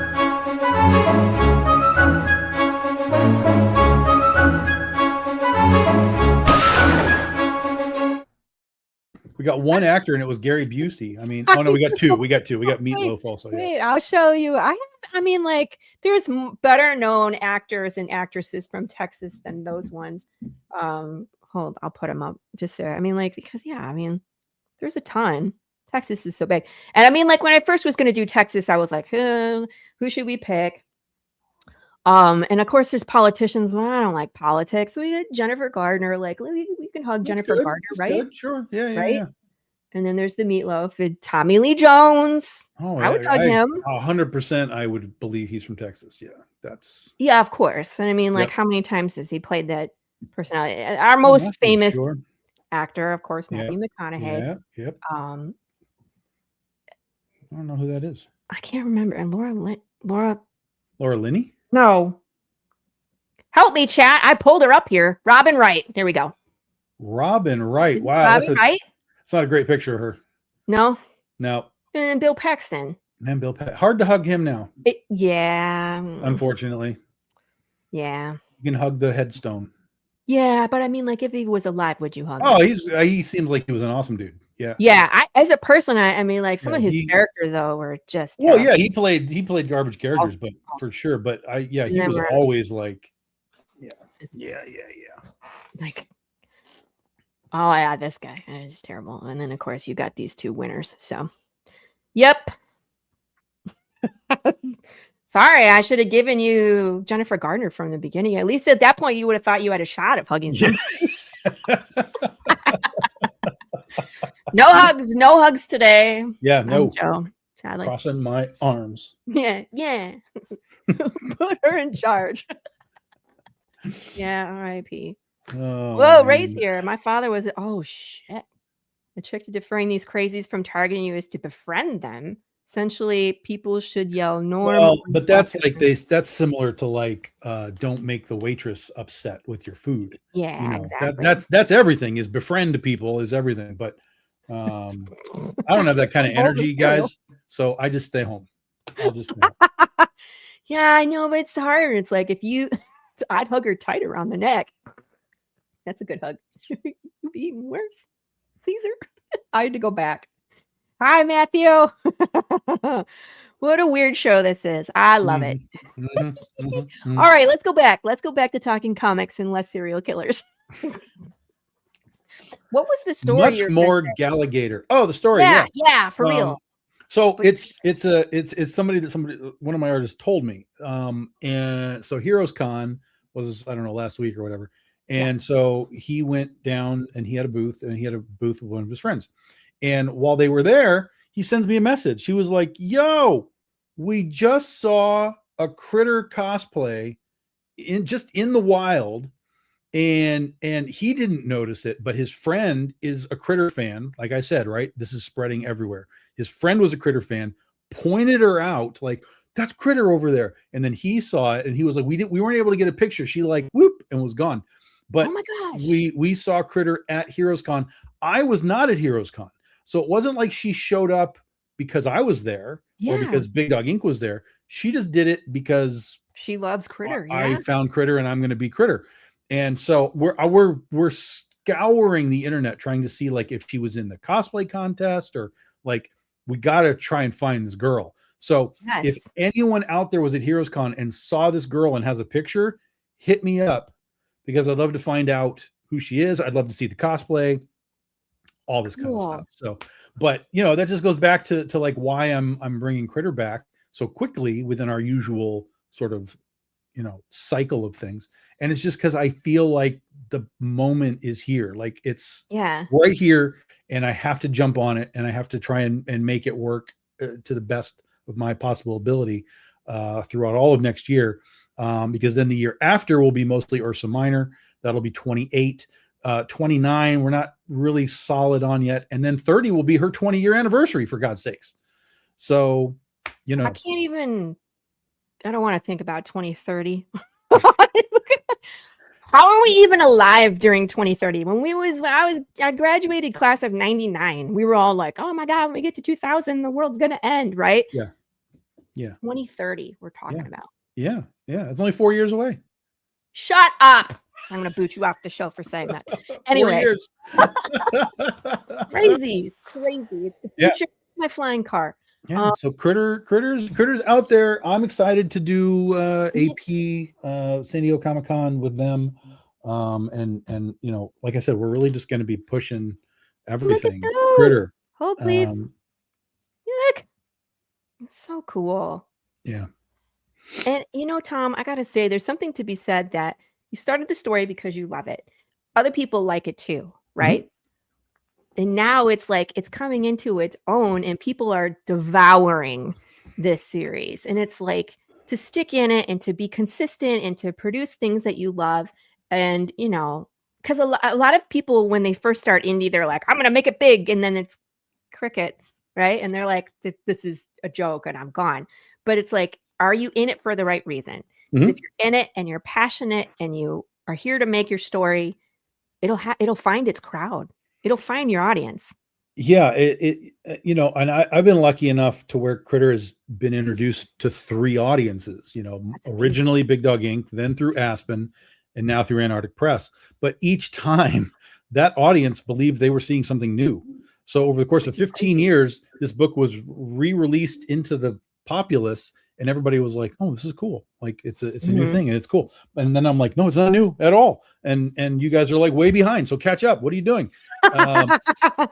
Like you can buy 30 issues. You can buy all of it right now. Yeah. So my local comic book store, Comic Signal here in Grand Rapids, they have given me 3 shelves on one of their big racks to like just fill with BDI stuff. And that store also has had people, because he carries the AP book. So what store is this? Comic Signal in Grand Rapids. Okay. Yeah. He has had his audience buying Critter now for years. And the last time I was there, I reset the whole thing. So all 3 racks were just Critter stuff. So we just had everything. It was all the books and the trades and the variant covers. And it was just like, here's all the Critter stuff. And I had a guy come up who I had talked to many times, and he loves Critter.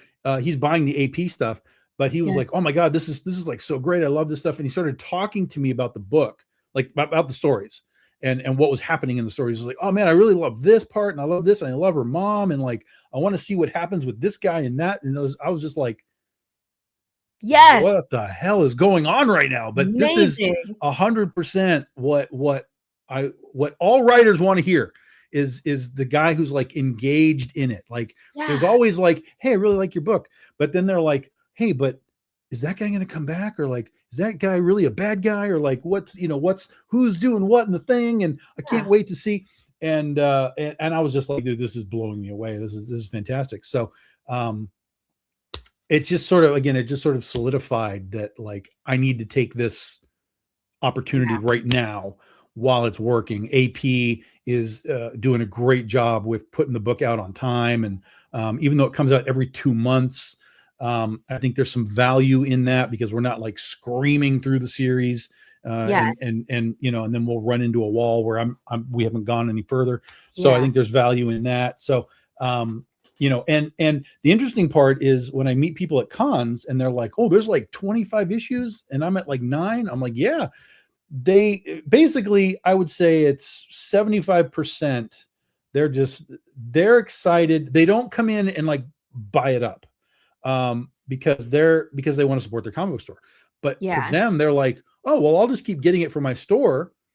And now they know this book isn't stopping, disappearing, canceled. Like they know they have all of this to look forward to, and they're excited, but they're going to do it through the comic book store. And I'm like, awesome. Absolutely. Do it that way. Support AP, do it that way.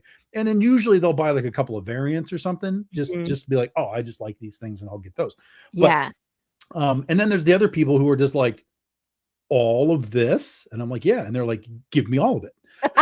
I want all of it now. So and you need both, right? You really do. Yes. And it's great that both categories exist. But I was thinking the same thing, that like if I'm on issue 9 and I find out you're on 25, I'm like, how reassuring is that? Because there is nothing worse, George R. Martin, that when an author is just like, I might finish it, I might not, and you're like, you're leaving us all hanging forever. Like, what the actual F? So for me, I would be like, "Oh, that's amazing." And whether I choose to buy them all or I support the store, it just depends on where I'm at that day. Hey, Whitba, Carrie. Wait, I have to put the picture back up. Carrie, my friend, loves to do fan art. And so she was like, "Tom is going to be on, is there fan art that I can do?" And I was like, "We're going to be releasing, talking about this new comic that Tom and I are working on together." So I wanted to show, I'm specifically doing this for Carrie, is bringing up the Lone Stars again so you can see it. Because I was like, ta-da, the super cool Texas-based superheroes. And I know you're from the UK, but here in Texas, we think that Texas is better than everybody. And I'm not even originally from here, but that's how it goes. Like once you become a Texan, it's like, we're better. Texas is the best state, hands down. So, Lone Stars. And this is by Fish Lee, who does amazing work. And I cannot wait to see this one come to life, you guys. It's a lot of fun. So, Carrie, I just wanted to throw that up for you. Ta-da! All right. Sorry. I had to make sure that she saw it. Well, that's great. No, do the fan art. Yeah, do the fan art. You're good. I love to see it. We love to see it. Yeah, we love to see that. We love to see people talking about the book, in a deeper fashion, hopefully. Like, "Oh, what about?" And that's happened to me a few times. Like I have, so I do the book Penny for Your Soul, which is basically like the end of days if it happens in Las Vegas. But I have had religious people like priests, ministers, whatever you want to call what they do, come find me at cons because they want to talk about the book. Oh, because they like it. Are you always nervous when they do? I've had No. people approach me too, because same thing, like there's some religious undertones in my book. Sure. And, you know, when they come talk to you, I'm always like, eh. No. Well, because, and here's why I think it's no, is because I'm writing it and I'm writing specific things, I'm versed in it. So if someone wants to come up and ask me a question about it, I can talk intelligently about what it is that I'm doing. And so the priests, the ministers, whatever they are, the pastors, they basically look at it as fiction. They're just like, oh, this is just fiction. They're just taking stories and doing stuff with it. But because it's grounded in the Bible, sort of like Oz, it's grounded in what Baum did. But because it's grounded in the Bible and the Four Horsemen and like the seven sides of the apocalypse, and we're deep in the theology of it, because it has that foundation, they find it really interesting that I've done sort of the research, right? To like, yes, it's crazy fantasy weirdness, but it still tracks back to this. It would take someone, either like a priest or someone that knows the Bible, to understand that it is a legitimate, like based in biblical reference, or someone like me who also has biblical reference in their story to be like, sure. There's definitely people that I know that they have, because with us it's like it's got the Bible references, but it also has like Egyptian stuff in it, like Anubis is in it, Bastet, you know, some of the gods and things like that. So it's a big mix of things. You know, Joan of Arc is in it, and so all of these people that have all these little sort of, I know about this and I know about this and I know about this, but I'm putting it all together like a big puzzle. They all get geeked out about it because it's like, oh, I know about this little piece, but you know, and then how does it fit to all these other pieces and so on. And then I don't know. Extreme close up. We got Tom's chin here making a debut. Sorry. So I started doing this on the books. This will be hard to see, but on the books, I started putting Bible quotes. Oh, come and see. Yeah, so these are real Bible quotes. Yeah. In the book. So like when I do chapter stops, like there's these, I have these Bible quotes. You know, when he rose early on the first day of the week, he appeared first to Mary Magdalene, from whom he was cast out with his 7 demons. You made a post recently I want to talk to you about, because it was a picture from the Da Vinci Code. Yeah. And it was the Louvre, right? Yeah. And of course, Tom Hanks kneeling above the upside down pyramid. Right. And for those that have seen that movie, understand the connection. And you said Mary has been important in your life. It's interesting. So is it because of the Mary Magdalene character from Okay. Do you want to talk about that some more? Like, what do you mean she's become important to your life? Well, Mary Magdalene, right? Mary Magdalene specifically. Yeah. Mary, when I started making the series, Mary was a throw-in character. She was just sort of like, who can I fill this world with that would be interesting? But as I went along, she became really integral to everything. And one of the people that I met at cons was a minister's wife who is big into Mary Magdalene. And she came and she read the book and she, like Mary Magdalene's in this book. So she was like, wow, this is really crazy. I'd love to talk to you about where this came from and you know what you're doing and everything.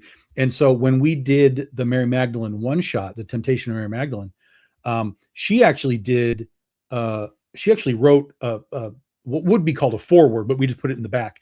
She wrote a little piece about Mary Magdalene in the back for us.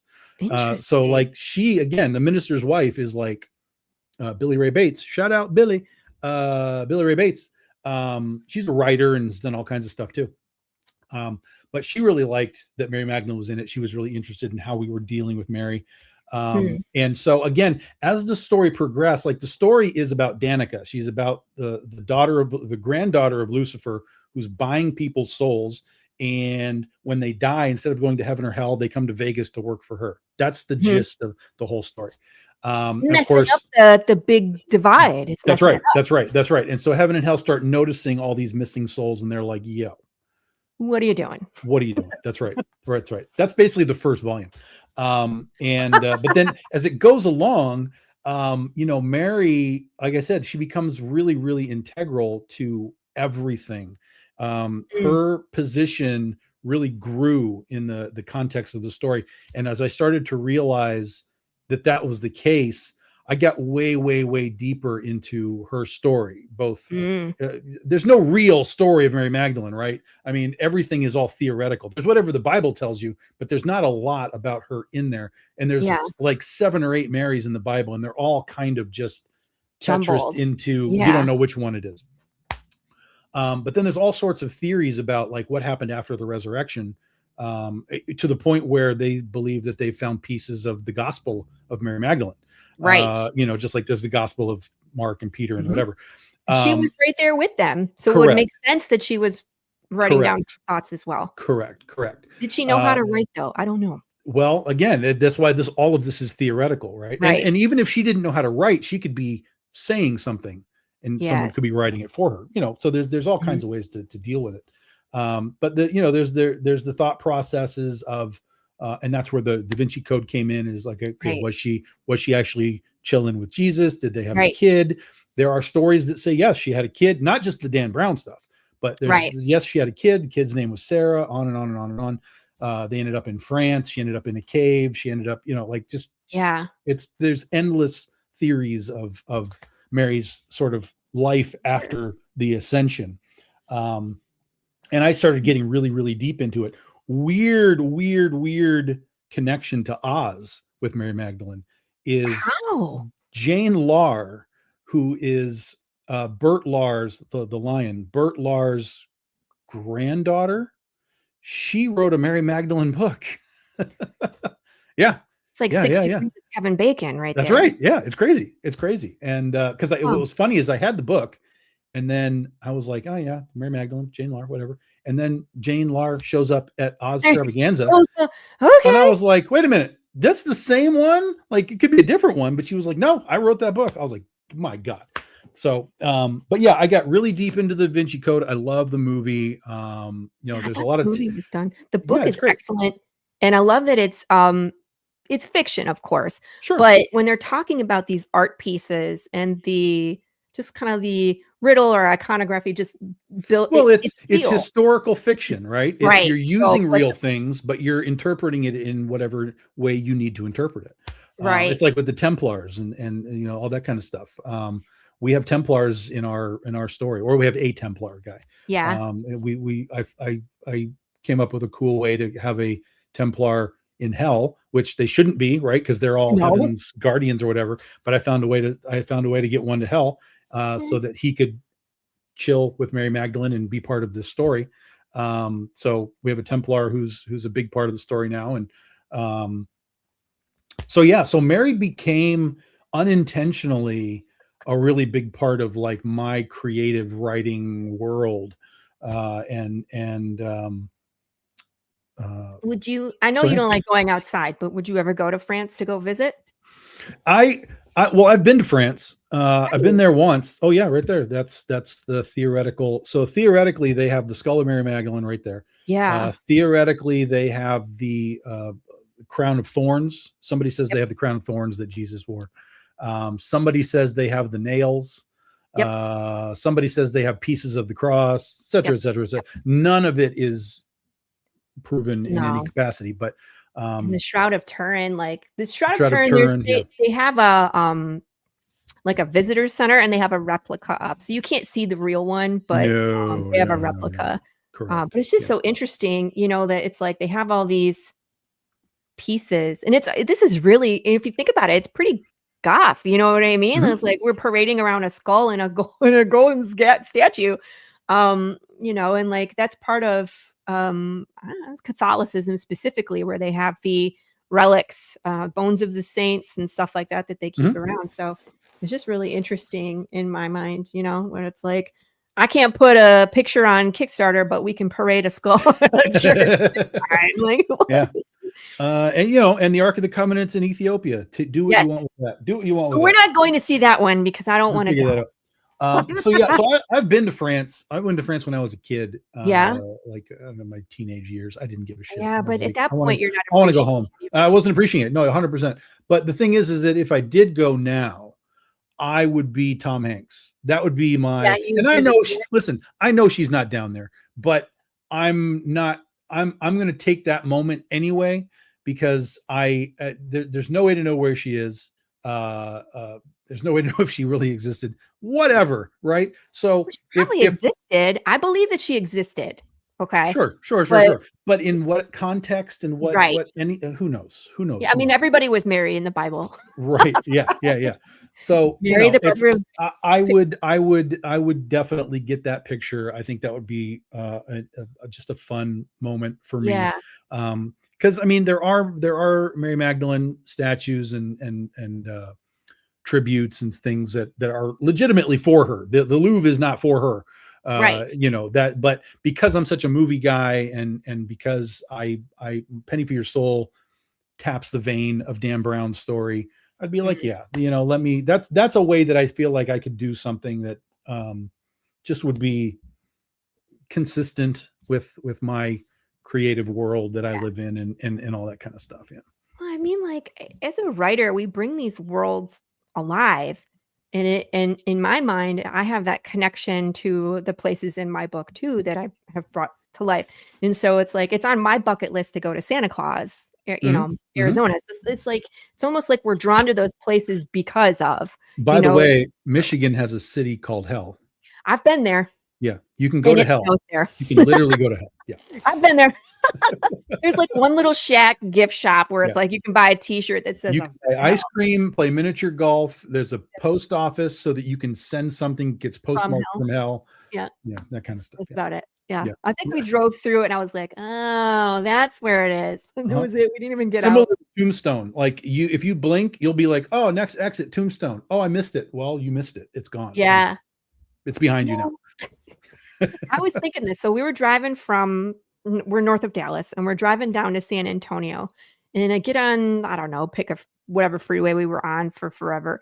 And it had all these exits. And one of them was like Ann Arbor. And one of them was Irving. And one of them was, and I was like, what a cool idea would it be? It's like, if you could get on a freeway and then the exit would actually take you to like Ann Arbor, Michigan, instead of Ann Arbor, Texas. You know what I mean? It's like your own little time warp where you could get on the freeway and get to anywhere. That would be, I would sign up for that because I want to go to Michigan and visit for, an hour or two and then come back, I thought that would be fun. Sure. Yeah. Anyway. Yeah. So, all right. That was a fun little segue. Yeah. So that's Mary. And so Penny for Your Soul, we're working on that right now. I'm doing a book called Mary Magdalene's Seven Demons. Oh, you are? Yeah. And then that'll lead us to 2030 for our 20-year anniversary of Penny for Your Soul. We'll have a new volume for Penny for Your Soul in 2020 also. So yeah. Oh my gosh. Yeah. Do you sleep? Sure. Yeah. Do you? I waste a lot of time. I know it doesn't seem like it, but I waste a lot of time in my life because I get antsy, and so like if I do 5 pages, like if I script out 5 pages, I'll be like, oh my god, what a work day! Oh, I need to go. I got to take a break. Like, oh Jesus, and I'll go watch a movie or something, and then try and for the purpose of like trying to like rekindle whatever it was I was doing. So if I'm writing Penny for Your Soul, like the other day I had to write some Penny stuff and I was like, well, I'm just going to watch Da Vinci Code. Well, I ended up watching all 3 of them: Da Vinci Code, Angels and Demons, and Inferno, because again I just wanted to put my brain back in the spot of like, oh, Mary Magdalene, and put me back in there, and it worked really well. Other times it's just like whatever, I'll just watch anything, but I do definitely waste a lot of time. It's one of those things where it's like I'm very aware of it, and it's something that I'm trying to kind of curb, and I try and keep like that time wasting to when it's time to waste time, like nighttime. Like last night I watched this shitty movie. Fucking god, these movies are shitty. Anyway, I digress. I watched a shitty movie, and then what was funny was I was like, I have to watch something, and so I was going to watch The Wizard of Oz. I went and grabbed the Blu-ray, and I'm like, I'm going to watch The Wizard of Oz. Put it in, and I sat down, and I picked up my phone real quick to check messages, and it was like, it's 11 o'clock, dummy. And I was like, I'm not going to watch The Wizard of Oz now. So, we'll probably watch that later today sometime, and put myself in that Oz mode to get scripting going. That's smart. And I mean, I love that, where it's like you put yourself in that genre. And I try to watch things, the same things that I've already seen, but put me in that mood. I don't want to watch, people are always like, oh, have you seen this new thing because it's similar to yours? And I'm like, I don't want to see that thing if it's new, because I don't want to absorb ideas that are not mine. Right. You know what I mean? Right. But, yep. I like being in that genre to put myself in the mood. But I have felt that way before too. Like when I'm scripting stuff that I've experienced both things. Like either something is so in my head that I have to get it out and I need to just dump it on the page and leave me alone. And my kids are talking to me and I'm like, shut up. I'm like, I'm rude. And like slam the door. I'm like, I can't right now. I got to get this out. But there's been other times where I sit down and it's almost like working out. It's good for you and you need to get it done. But man, sometimes it's a chore to do it. So you sit down and you write and you're like, you get to a point and then I'm like, I have no more ideas and I need to get up and walk around, So sometimes it's just hard. It's hard to force yourself, but the more you do it, the easier it gets, I guess. Yeah, to a degree. I mean, you can get in a mode of like, you can, once you can see what's happening, and then you're in that mode, then you're knocking out 10 pages. You're just like, oh yeah, this guy gets here and this guy's punching that guy and falling off a cliff, and it all just makes sense. But sometimes it's like, these two people have to talk to each other. Like, how do I do this? Like, how do you make it interesting? And a lot of times that'll kind of slow it all down, because sometimes you're trying too hard, because those talking head pages are like, that's what people always talk about. You got to be able to make if you can make the talking head pages interesting, the action stuff is easy. So that's the part that I think we as writers really need to focus on, is how do we power through the talking head pages? Because I think that is where we can level ourselves up. Because again, if you can get into that and be like, I know how I'm doing this, it can't like, then when you break out of it, your imagination is just going to be like, and now we're running down a path and the horse is going crazy. And, now you're in the fun part. Sounds like my book. Yeah, exactly. That's what I'm saying. Yeah. So yeah, that I think is the true writer struggle, is it's not so much like the fun big things, it's the smaller things. And sometimes we can hyper focus too much to where it just like bogs down and you're like, nope, I'm not, I have no sense of this scene. I have no feeling of where I'm putting them, like, and then it gets really, really hard. And sometimes that's where you do just want to get up and walk away and go outside and whatever, and just shake your brain around a little bit. And because you never know what you're going to see or hear that might, again, just spark that, like, you know what if I put them at the pool instead of in the bar or whatever, and then it breaks it out and you're like, oh, okay, let's just reset where we're going to be. The visuals click or whatever. It's like with Penny for Your Soul with volume 2, I wanted to introduce a new character, Phoebe. And, but she was meant to be like really a polar opposite to most of these other characters that we already had. And so I wanted a unique way to sort of introduce her into the series, but I couldn't figure out how to do it. And then I went to the bank, and when I came out of the bank, there was this girl who hopped on a little Vespa scooter and zipped off down the road. And I was like, that's it. There it is. Sometimes it's it though. Like you tapped into something that I generally do too, where it's like, for the talking head pages. Like, you think I'm kidding, but no, right, I believe you. I know you. Let me put it up. There you go. There she is. Ta-da! Yeah. With the needle in the background. On the scooter and going. Yeah. I like your close-ups of chin. I'm gonna make a compilation episode of Tom's chin. But yeah, it's like sometimes the talking head pages are so much more interesting if the background. And like even for battles, like I did this whole thing where I was studying battles, where it's like you can have people fight each other on a field and nobody cares. But if you put them like in Mad Max and in the desert driving crazy apocalypse cars and with a tornado in the background. Now it's so much more interesting. So it's like, even for those talking head pages, like what's going on in the background?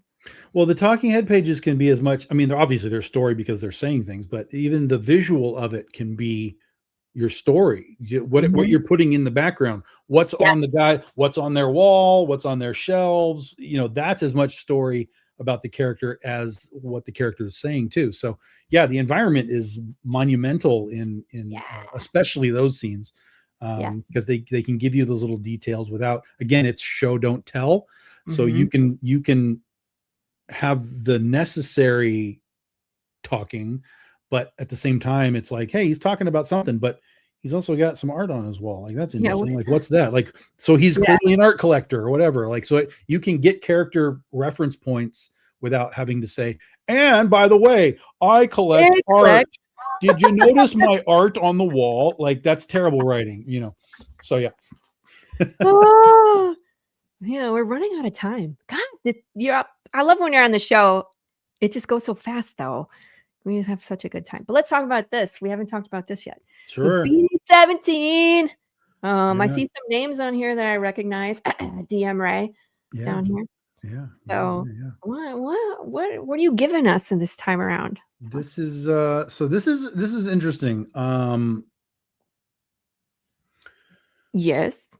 So like we've did with, I don't have one here, like we've done with Oz, it's all three Critterverse characters. The Paranauts are the sort of our Power Ranger type guys, but they can bounce around through various universes, but they can't travel through time. So all they can do is skip up and down through the universes at the same. So if it's December 20th here, it's December 20th here, December 20th here. They can't be like, bounce around. They can only go wherever they are. They can only move up and down the universes.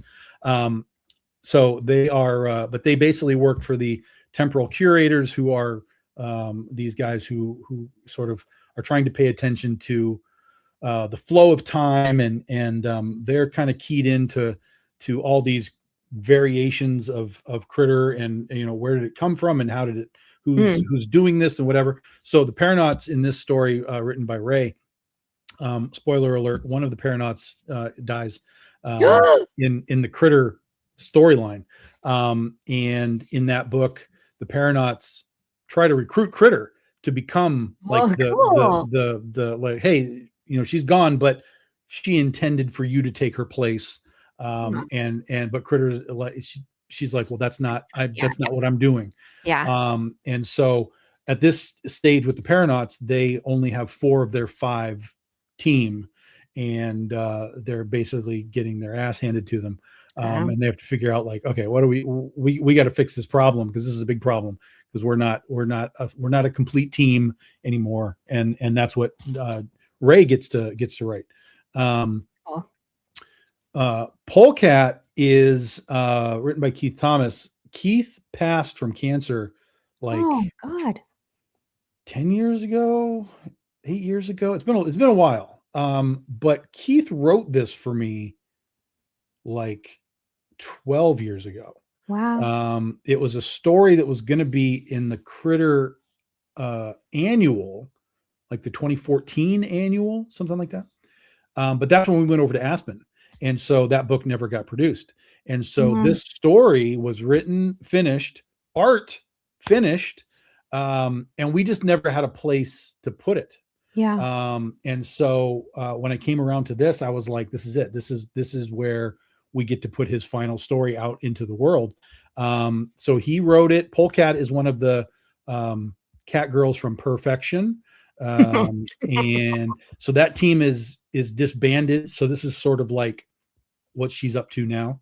And Jose Luis did the art. He's the guy who did the original Critter #0 book. He came back to do all is it 8 pages? 8 pages, I think. So that's done, and so we get to present Keith's final work, which is I'm really happy to be able to finally get to do that. Awesome. And then Ukaleek, this is my favorite logo of all time. I I'll tell you, she's in this book because I wanted to use the logo again. I'm not even joking. I'm not joking. We did an Ukaleek story. She's an Inuit superhero, lives up in Alaska. We did a story with her for Alien Abduction Day. Right. I remember that. She thought the UFOs were abducting reindeer, and she had to figure out why. And I had so much fun with it. And when we did the logo, I was like, God, that's the logo, man. I was so good. That I was like, so when I was trying to put this together, I was like, okay, definitely Polecat. Paranauts was already planned. I didn't know who was going to do it. But then I learned that Ray was a big Power Ranger nerd. So I was like, this is for you. And he was like, oh yeah, I'm in on this. And then I was like, so what's the last one? I had a couple of options. I was like, this and this and maybe. And I was like, nah, I want to use that logo again. So Ukaleek, we'll have a story in this book. Yeah. You crack me up. Like, see, that would be a perfect bookmark. Yeah. I'm just saying. Yeah, sure. And it could be blacklight. I keep trying to sell Tom. This is an ongoing joke between me and Tom where I'm like, any bookmarks? And he's like, no, I don't. I'm like, fine, we're going to have Lone Star bookmarks. We are. Well, there you go. I mean, I've told you, I've already given you permission to make bootleg BDI. Oh, I'm totally doing it. No, but I mean, like for Path of the Pale Rider, just be like, here's a bootleg. Hey, look, I found like a critter freaking bookmark in the Path of the Pale Rider. I don't know. Here they are. It's a random add-on. Yes, I'm going to have them. It'll be funny. Yeah. Carrie says, Laurie just let someone give a spoiler. What parallel universe is this? I know, I usually don't, but that story that I know Ray is involved in, I'm really interested in. So I was just going to let him talk until whatever he wanted to say, Carrie. A lot of times Tom is on and I'm like, I know you like to show me some things, but I know I'm not getting all the dirt. So I'm always like, okay, yeah, tell us. Tell me all. Yeah, don't. What else, Tom? What else? Yeah, you can spoil things on this show. Say whatever. Like I tell Ray all the time, I'm the boss of me. It's like whenever he's on a show, he's like, "Well, I can't really show you this yet," and I'm like, "Yes, you can. You're the boss of you. You can show whatever you want." I love Ray. He's always like, "Can I show you this?" And I'm like, "You think I'm going to say no? Like, of course you can show me this." He's like, "He can't show anybody." And I was like, "Of course I'm." I'm not going to show anybody. Like, who am I? I'm going to send it to Tom. That's what I'm going to do. Be like, okay, show it to him. I'm going to send it to Tom. Too funny. Oh my goodness. That's the freaking show, man. You have so much going on. I cannot believe you're always so busy. And it always amazes me how you're able to just effortlessly flow from one project to the other. It's not a skill that I think I have, or at least not until like my kids are older. Because I'm also I mean, you rolled right into the Lone Stars book and knocked that out. I mean, yeah, that's true. You did it. You did it. Well, I mean, it's not done yet. Like we got to get through this. No, but I mean, you scripted it, is what I'm saying. Like you were like, "Are you done yet? Are you done yet?" Yeah, I was like, "So what the fuck are you doing over there?" I'm like, "Are you done yet?" And I'm like, I sent him like a screenshot. I'm like, "I'm desperately working. Leave me alone." You look all right. And then Tom went to social media. Is like, "Hey, BDI fandom, Laurie's working real hard. Go tell her, good job." And then someone actually did. Someone was like, "Hey, Tom said you're working on this thing, and good for you." And he was so encouraging and polite. And I was like, "Oh, is that Freddie? That's got to be Freddie. Is that Freddie? That sounds like Freddie. Nice. That was so nice, of him to actually do that. And I didn't have the heart to be like, he trolled you. Oh my goodness. For people that don't know, which I mean, again, I think you're a Brew bestie at this point, but for people that don't know where to follow you, where can they follow your socials? Where can they sign up for pre-launches? Mm-hmm. All that good stuff. So bigdoginc.com, that's our web store. That'll get you all the books that you need. Everything we have there, trade paperbacks or whatever back issues we may still have are all there. Social media, basically everything starts at Facebook and then kind of filters out from there. So we have Instagram and I don't know, TikTok and whatever else. You can find me or the company in one way, shape, or form. But Facebook is where it all kind of begins. That's our foundation. That's our hub. We're in all kinds of groups on Facebook and we have our own pages. You're welcome to follow me, friend me up, whatever you want to do.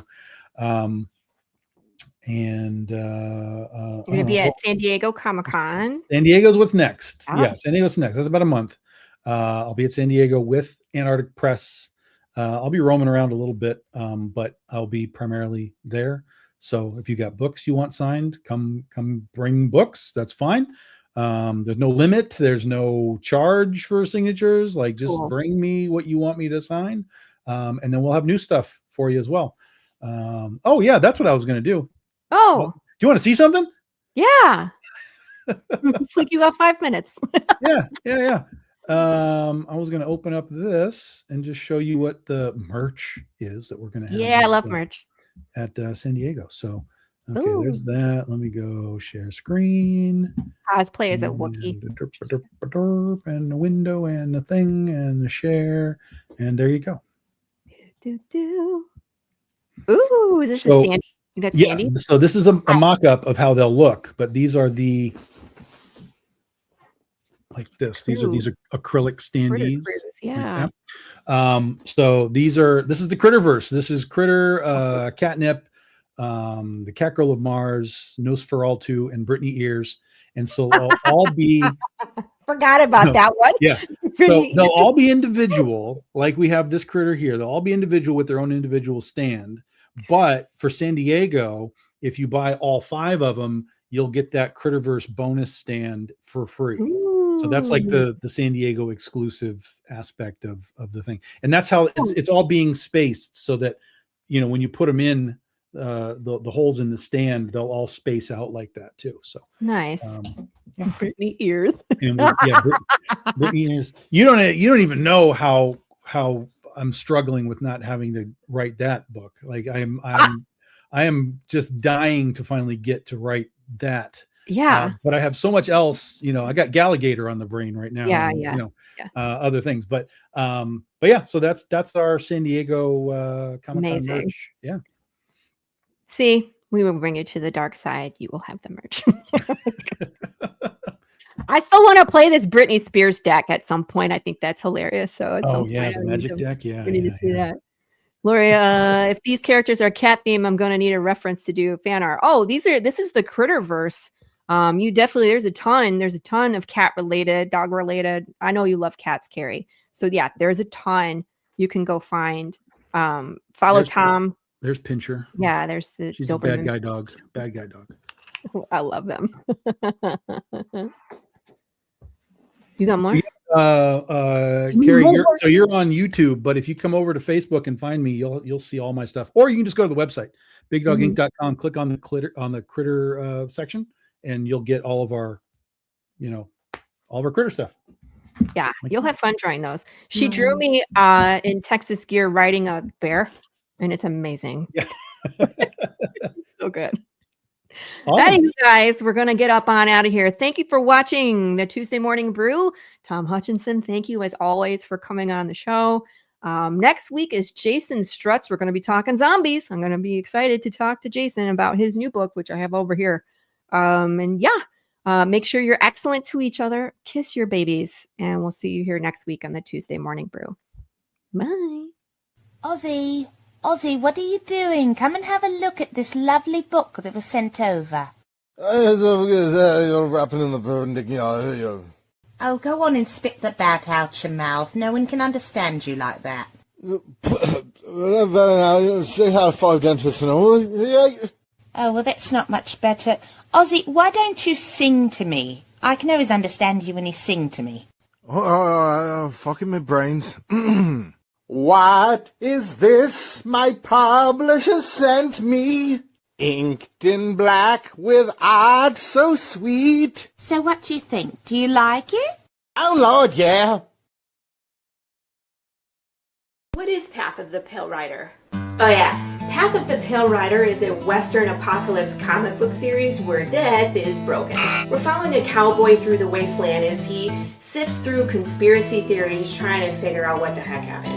We don't have flesh-craving zombies. We have people whose soul didn't leave when their body died and their mind slowly rots. There's no magic bullet to the brain. There's no escape. You feel pain, you decompose, you lose your humanity. And by the way, this affects people, animals, insects, fish. So, do you have like 5,000 questions about how this world works?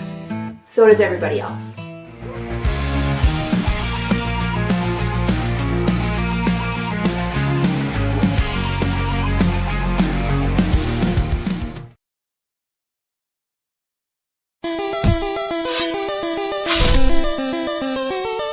Música